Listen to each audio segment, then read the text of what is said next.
O dia em que eu estou postando esse vídeo é o dia que o canal faz 1 ano de vida. Então eu resolvi fazer, talvez, um novo quadro, e eu vou começar com um dos animes mais importantes pra mim, Super 11. Super 11. Nesse vídeo, como vocês viram pelo título, eu vou apresentar a vocês o Iceberg de Inazuma Eleven. Se você já sabe o tipo de vídeo que eu vou fazer aqui, pula pro minuto que tá aparecendo porque eu vou começar a explicar para quem não sabe. Iceberg é um quadro onde eu vou apresentar curiosidades, teorias e suposições sobre certa franquia. Nesse caso de Super 11 eu vou focar bem mais no anime do que nos jogos, tá? E o nome Iceberg é por causa do seu formato. A gente só consegue ver a pontinha ali em cima, né? Mas embaixo tem toda aquela quantidade de gelo. Nesse quadro a gente divide esse iceberg em camadas. Aqui vão ter 5. E quanto mais fundo a gente desce, mais bizarras são as curiosidades. Entenderam? Além do meu conhecimento sobre a franquia, eu procurei várias fontes para fazer o vídeo, então créditos a eles. Se você já gostou do tema, levante, se anime e deixa o seu like. Agora sim, venha comigo. Primeira camada: dublado versus original. A dublagem de Super 11 é uma dor de cabeça não só para o Brasil, mas também para quase o mundo inteiro. Para vocês terem noção, na Europa todos os nomes são trocados. Lá o Endo é chamado de Mark Evans, o Kazemaru é chamado de Nathan e por aí vai. No Brasil só tivemos algumas alterações aqui e ali, como o nome Mamoru Endo no Japão sendo chamado de Satoru Endo. E essa mudança teve um motivo bem curioso que eu vou dizer mais tarde. Mais um probleminha que aconteceu foi com o gênero de certos personagens durante a dublagem. Quem mais aí achou que Kazemaru fosse menina? Não sei se você lembra, mas no começo do anime eles sempre chamavam ele de ela. Outro fato que eu posso falar é sobre o motivo da primeira geração do anime não ser totalmente dublada. O motivo eu diria que é bem besta. Acontece que o anime começou a ser dublado bem cedo. Isso quer dizer que o anime ainda estava em lançamento no Japão. E enquanto lá o anime era exibido semanalmente, aqui era exibido diariamente. Então uma hora ou outra a gente ia alcançar eles. E foi isso que aconteceu, fazendo a Rede TV ter que reprisar a série, resultando numa diminuição de audiência, e eles só não quiseram esperar o resto dos lançamentos para dublar. Bom, agora faltou eu dizer que você pode encontrar Inazuma Eleven Ares no Tenbin dublado na Pluto TV, mas já avisando que todos os dubladores clássicos foram trocados.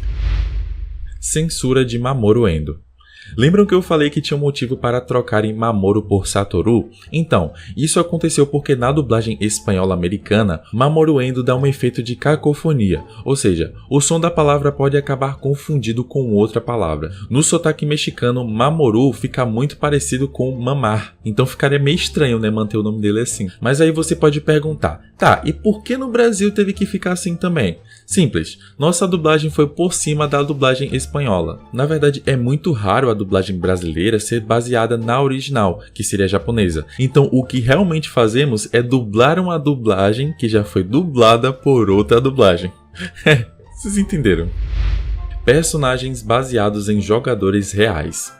É claro que um anime sobre futebol vai fazer referência a algum personagem da vida real. Alguns ficam bem fáceis de se perceber, como o Hidetoshi Nakata, que foi inspirado num jogador japonês com o mesmo nome. No anime, ele aparece na seleção italiana, pois o jogador da vida real ficou famoso por ter jogado em times italianos. Outra referência é o Ronijo da seleção brasileira, que claramente foi inspirado no Ronaldinho Gaúcho. A única referência boa do Brasil em Super 11, porque as outras, pelo amor de Deus.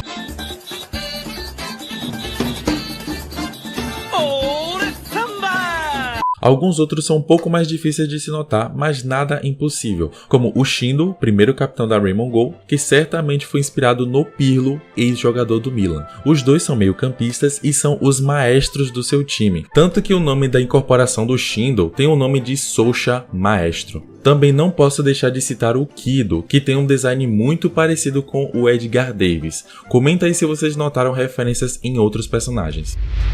Aberturas. Até o Inazuma Eleven Go Galaxy, a banda que cantava as aberturas era a T-Pistons KMC no Japão. E em todas as músicas, uma hora ou outra, eles vão falar Ryo.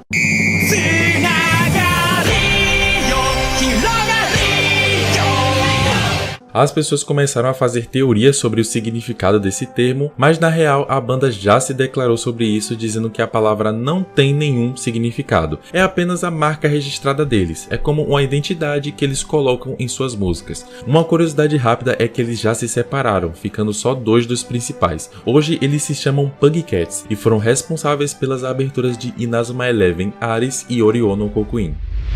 Inazuma Eleven Go, filme 1. No filme, a Raymon foi convidada pelo Quinto Setor para um acampamento. Não sei por que eles aceitaram, já que obviamente era uma armadilha. Eles são levados para uma ilha para ter que jogar uma partida contra a equipe especial do Quinto Setor. E por que eu tô te contando isso? Porque a história desse filme é canônica. Então, se você deixou ele passar, acabou perdendo uma parte da história original. Crossover com Dumble Senki. Pra quem não sabe, Inazuma Eleven Go já fez crossover com outro anime chamado Dumble Senki. O nome do filme é esse aí que tá aparecendo. Baseado em jogo, o anime mostra basicamente lutas entre robôs de plástico, e o crossover nos revelou que as duas histórias se passam no mesmo universo. Yokai Watch. Anime bem parecido com Pokémon, Yokai Watch se baseia no Keita Amano, caçando yokais que atrapalham a vida das pessoas. E a curiosidade aqui é que o Keita já usou o furacão de fogo no anime. Dream Match. Os produtores de Inazuma Eleven tiveram a ideia de fazer os fãs escolherem seus jogadores favoritos para uma partida. E isso resultou num filme lançado em 2014, onde vemos o time do Aphrodite, Goenji e Tema enfrentando o time do Hiroto, Matatagi e Zanark numa partida muito épica. A Maldição de Endo. Sem dúvidas, o Endo foi o melhor goleiro de todas as gerações da Raymon, e naturalmente nós queremos que todos os outros goleiros da Raymon sejam tão bons quanto ele. A gente já faz isso direto com a nossa seleção brasileira, por exemplo, mas a verdade é que os goleiros após o Endo deixaram muito a desejar, então todos eles são muito criticados mundo afora. No Brasil, essa discussão não é tão forte e, na minha visão, isso pode ter um pouco de favoritismo, já que, apesar de pequeno, o Shinsuke fez muito bem o seu papel como goleiro da nova geração. E essa foi só a ponta do nosso iceberg. Agora vamos para a segunda camada, onde as curiosidades são um pouco menos conhecidas. Então continua comigo. O game cancelado. Essa aí eu acompanhei sofrendo. Em 2018 lançou um reboot chamado Inazuma Eleven Ares no Tenbin, e junto com ele seria lançado um jogo baseado nesse reboot. Jogo esse que acabou nunca saindo devido a vários problemas que pouca gente sabe especificar até hoje. Alguns dizem ser por problemas de programação, outros dizem que a responsável pelo jogo resolveu priorizar um game de Yokai Watch, fazendo eles terceirizarem o Ares no Tenbin para finalizar o jogo de qualquer jeito. Quando o arco Ares se encerrou, logo começou o arco Orion no Kokuin, e os desenvolvedores do jogo, que a princípio colocaria o arco Orion como uma atualização, disseram que mudaria o nome do jogo para não perder o hype, mas o tempo foi passando e nada do jogo ser lançado até hoje. O mangá. O mangá de Super 11 é bem diferente do anime. O design parece um pouco mais infantilizado, porém com cenas mais violentas e personagens mais expressivos, além do mangá ser bem mais resumido que o anime. Acho que não tem mais nada para falar sobre isso. O nome Super 11. Houve uma chance de Super 11 nunca ter se popularizado na América Latina. Antes dele, o anime mais famoso do tema futebol era Super Campeões, por isso a indústria quis vender Inazuma Eleven como o novo Super Campeões, tanto que colocaram um nome parecido, Super 11.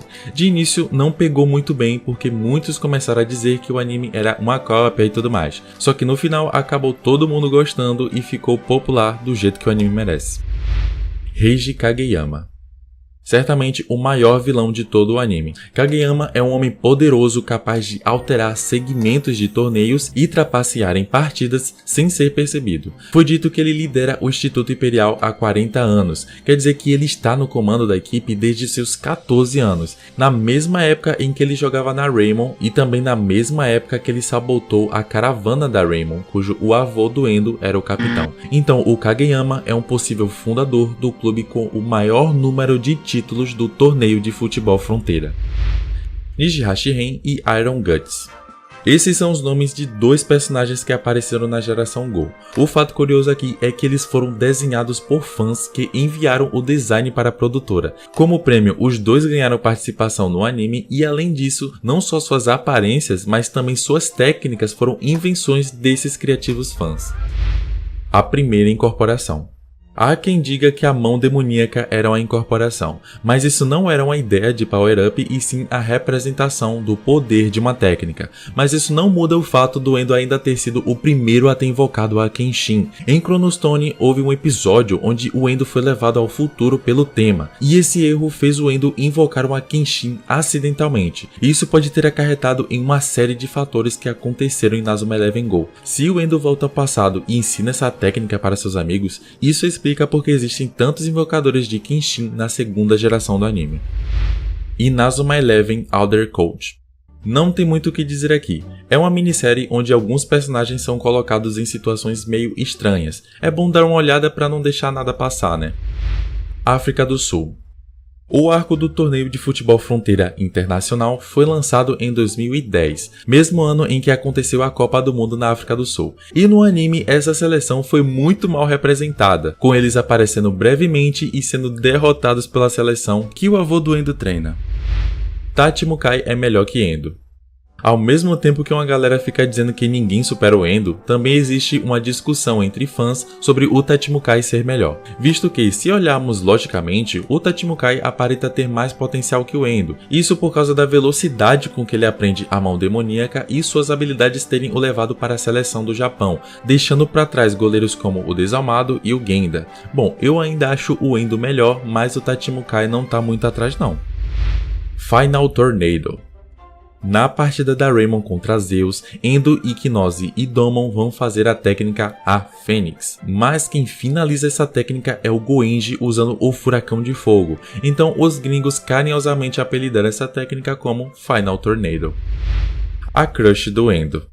Os roteiristas sempre deixaram a gente sonhar com quem o Endo poderia se apaixonar, e no mundo inteiro cada uma das amigas dele meio que ganhou um rótulo, a Haruna como a mais bonita, a Aki como apenas amiga, a Fuyuka como a mais provável, não sei onde, né, já que a amiga de infância nunca ganha romance, mas sabemos que quem acabou casando com ele foi a Natsumi, a favorita, que ganhou esse título porque a empresa responsável pela franquia deixou que os fãs escolhessem com quem o Endo iria se casar. Bem-vindos à metade do nosso iceberg, e aqui é onde começam a surgir fatos um pouco bizarros e algumas teorias da conspiração. Natsumi e Endo eram namorados desde o início. Como eu citei na segunda camada, o anime sempre deixou uma faísca de romance do Endo com algumas amigas. O caso da Natsumi foi especial, parece que os dois se conheceram depois que o Endo reviveu o time de futebol, mas o anime faz parecer que eles já se conhecem há mais tempo do que isso. Jogadores nerfados. Quem assistiu Inazuma Eleven Ares e Orion deve conhecer o Barcelona Orbe. Acontece que aquela partida foi um tremendo absurdo. Todos os jogadores foram inúteis e realmente pareciam que estavam nerfados, né? Estavam mais fracos do que o normal. Se você assistir a partida, vai perceber que a equipe praticamente não usou técnicas especiais. Jogadores que eram considerados os melhores do futebol no anime simplesmente não conseguiram fazer nada. E essa não foi a primeira vez que aconteceu isso. Se eu listar o tanto de partida que os roteiristas enfraqueceram os jogadores, aí sim esse vídeo vai precisar de parte 2. Ono Densuke. Uma curiosidade que você com certeza não sabia é que o Densuke do Instituto Imperial quase foi convocado para a seleção do Japão no mangá. Após um treinamento especial, ele foi cogitado para entrar na seleção, porém, no jogo treino ele não chamou a atenção do técnico e ficou de escanteio. Referência em outros animes. Além de Yokai Watch, outros animes menos conhecidos fizeram ótimas referências a Super 11. No segundo episódio do anime, Watashi ga Motete do Sunda, vemos a protagonista conversando sobre animes de futebol, entre eles Super 11 e Super Campeões. Inclusive nessa outra cena, ela até mostra sua admiração pela personagem Gazelle do Instituto Alien. Outra referência muito legal aconteceu no episódio 6 do anime Outbreak Company. Aqui, uma personagem lembra de um certo anime de futebol muito popular entre crianças e adultos. Além disso, no mesmo episódio, eles fazem uma partida de futebol totalmente inspirada em Super 11. Legal, né? 10 anos de fracasso. Isso se refere a uma teoria que diz sobre o que aconteceu entre a primeira e a segunda geração da Raymon, tentando afirmar que a Raymon não venceu mais nenhum torneio após aquele último da primeira geração. No Inazuma Eleven Go fica bem claro como a nova Raymon se apresenta como uma equipe muito fraca e que apenas vive na sombra dos antigos campeões, isso até a chegada do Tema na equipe. A obsessão de Tema. Alguns devem olhar para o tema como um herdeiro da paixão pelo futebol que o Endo tinha, mas o tema tem motivos mais complexos do que isso que o levaram a tornar o futebol a sua maior paixão. Quando pequeno, ele quase sofre um acidente em Okinawa se não fosse um certo jogador que o salvasse, e com pouca presença de seus pais em sua criação, o tema começou a enxergar o futebol como uma figura humana e tornando isso a sua obsessão. Meu malvado favorito. Essa aqui eu achei inacreditável. Super 11 já fez crossover com o meu malvado favorito. E o que uma coisa tem a ver com a outra? Bom, na verdade, essa animação se trata de um comercial onde os Minions ajudam o clube da Raymond a organizar algumas caixas. E claro que também aparecem outros personagens do filme. O comercial foi feito para promover tanto o anime quanto o filme. E eu vou perguntar de novo, o que um tem a ver com o outro? Acidentes de trânsito.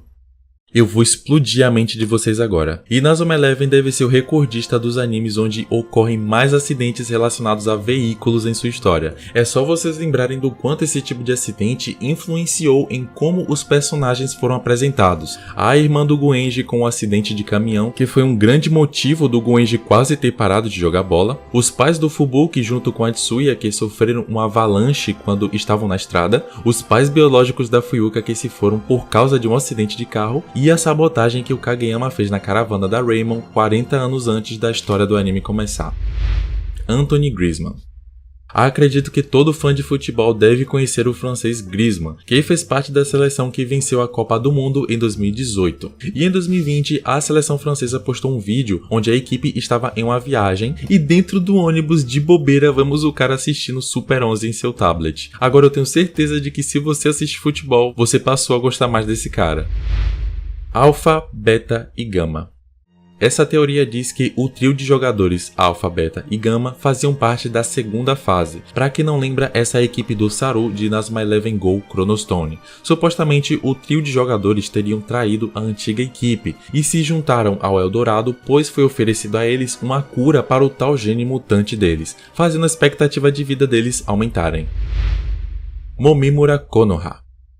Essa é uma das convocadas para a seleção da geração Go. A Konoha se mostra como uma personagem que tem medo das outras pessoas. Isso acontece porque ela sofreu bullying durante toda a sua vida devido à sua aparência, tanto que ela sempre estudou em casa. O pior é que além de tudo isso, há uma suspeita de que nem sua família a queria por perto, por causa também da sua aparência. Pelo menos isso teve um final feliz, já que ela finalmente encontrou alguém que goste dela do jeito que ela é.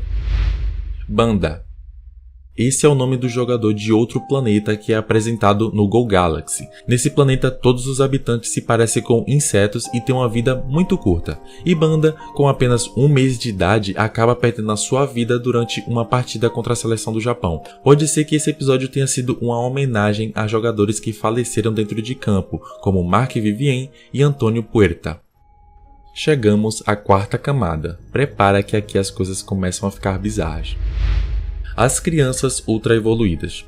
Os principais vilões de Chronostone são as crianças da segunda fase. Essa teoria diz que todas, ou pelo menos a maior parte delas, na verdade são descendentes do time principal da Raymond Go. Isso por causa de algumas semelhanças e por causa de um certo momento onde o Saru supostamente contaria isso ao tema. É uma teoria legal, mas se isso realmente fosse verdade, eu acho que o Saru acabaria contando para ele.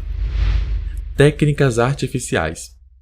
Há quem diz que, em Chronostone, as técnicas utilizadas por Eldorado são realizadas graças à bola que tem uma tecnologia avançada, e não pelos jogadores. Eu acho que era só isso mesmo. O time Ogro e Eldorado. Nessa teoria eu realmente acredito. Ela diz que o time Ogro seria o começo de Eldorado. As duas organizações têm o mesmo objetivo de acabar com o futebol, então nada impede de que essa vontade tenha se fortalecido com os anos até que Eldorado consiga impactar o mundo inteiro com essa ideologia. Kanon é bisneto de Endo com a Aki. Kanon se apresentou como o bisneto do Endo no primeiro filme do anime, e o que fez as pessoas teorizarem que a bisavó dele seria a Aki é devido à semelhança do design. Provavelmente, naquela época, quem estava planejado para ser o par do Endo seria a Aki, ou vai ver o Kanon veio de algum universo paralelo, sendo que no anime isso é totalmente possível, até porque em Inazuma Eleven Ares a história se passa em outra realidade. Inazuma Eleven Future. Esse seria um jogo contando a história de 80 anos depois da Raymond ter vencido o torneio de futebol Fronteira, e lá teríamos como protagonista o Cannon, bisneto de Endo. Acontece que esse jogo foi cancelado devido a descumprimento de prazos, então supostamente tudo indica que o projeto foi abandonado. Cannon fazia parte da segunda fase.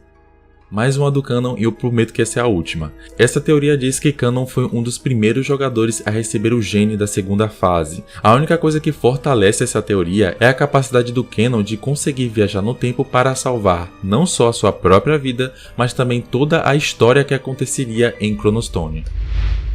Rokoko também é neto de Daisuke. Mesmo vivo, o Daisuke apenas não voltou para sua família, até porque talvez ele tenha uma família em outro lugar, então supostamente ele resolveu cuidar do seu outro neto, pois no país onde ele vive não há tanta qualidade de vida, e também sabendo que Mamoru estava em mãos seguras. Olha, para mim isso não seria impossível, hein? Shu é um espírito.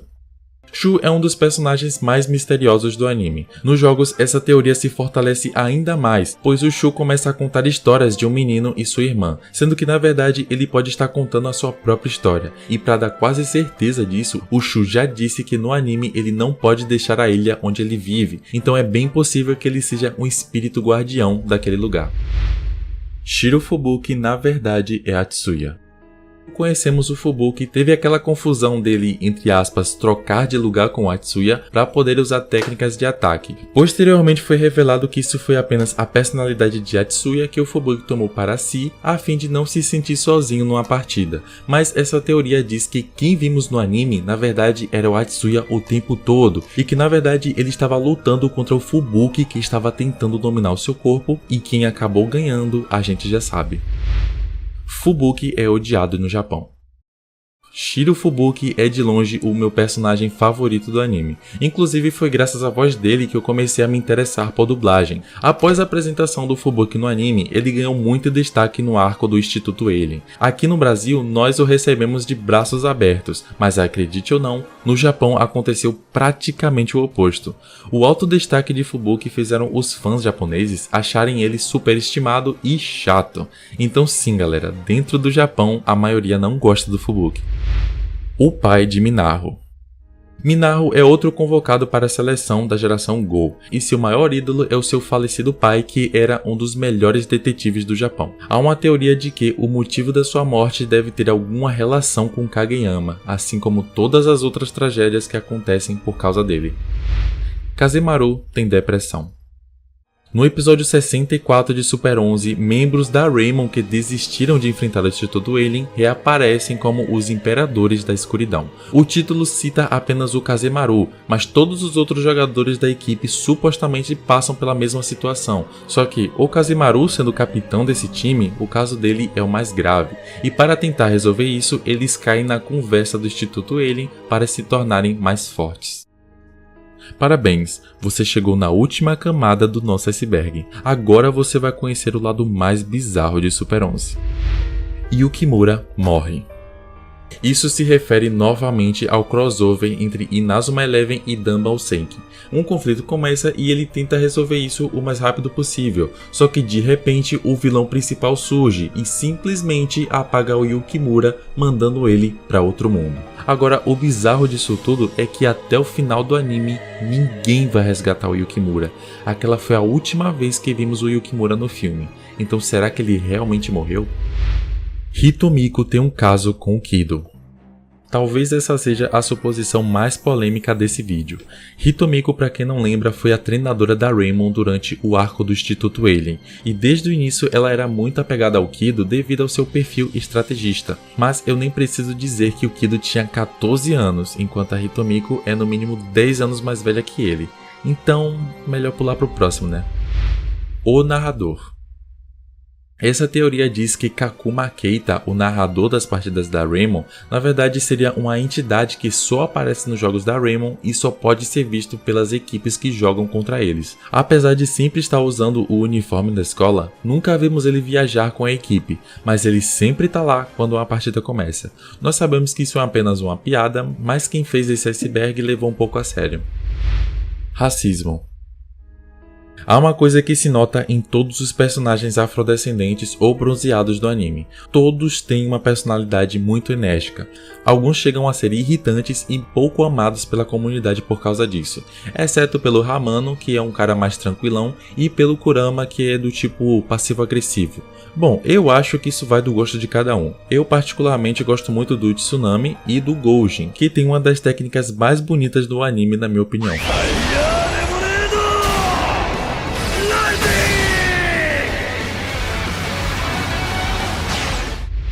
Yaoi. Isso aqui é bem polêmico, pois se refere àquela parte do fandom que ama shippar personagens que todo mundo sabe que nunca vai dar certo. E Inazuma Eleven é uma das franquias que mais se encontra esse tipo de fandom. Não adianta, quando um anime tem um aspecto esportivo e tem muito mais menino do que menina, o povo vai dar um jeito de colocar Yaoi no meio. Ishiroshi Mitsuru está vivo. Mitsuru é o irmãozinho do Ishiroshi Hikaru, atacante da seleção da geração Oriono Kokuin. O Mitsuru sofreu um acidente, adivinha como? De carro. Depois que foi nos apresentada essa outra linha temporal de Ares, muitas suposições como essas aparecem. Nesse caso, dizendo que o irmão do Hikaru está vivo na linha temporal do primeiro Super 11, assim como no caso do Atsuya e do Hiroto, que estão mortos no clássico, mas os dois se encontram vivos na linha temporal de Ares. A linha temporal de Ares. Olha só, acabei de falar sobre. Inazuma Eleven Ares é uma linha totalmente diferente das que vimos em Chronostone, e pode-se dizer que muitas coisas podem ter ocorrido de forma oposta da primeira linha que conhecemos. Além do caso do Fubuki, também tem o caso do Kira Hiroto estar vivo. Para quem não lembra, ele é um dos irmãos da família Kira, que inclusive a morte dele no clássico foi um dos grandes motivos para surgir o Instituto Alien. Mas também outras coisas podem ter acontecido, como o Kano nunca ter aparecido naquela linha temporal, o avô do Endo que possa realmente ter morrido, e também tem outra que eu vou contar agora para vocês. Tema está morto em Ares. Gente, essa infelizmente é verdade. Akihiro Hino, CEO da Level 5, que é a responsável por Inazuma Eleven, já declarou que na linha temporal de Ares, o tema acabou sofrendo um acidente em Okinawa e não resistiu. Acho que por essa ninguém esperava. Tema em coma. Não tem como fazer um iceberg sem falar da fórmula mais usada em creepypastas. Dessa vez, todo esse sonho começa após o tema sofrer o acidente em Okinawa, e a partir dali, tudo o que acontece em Inazuma Eleven Go pra frente é fruto dos seus sonhos enquanto está em coma.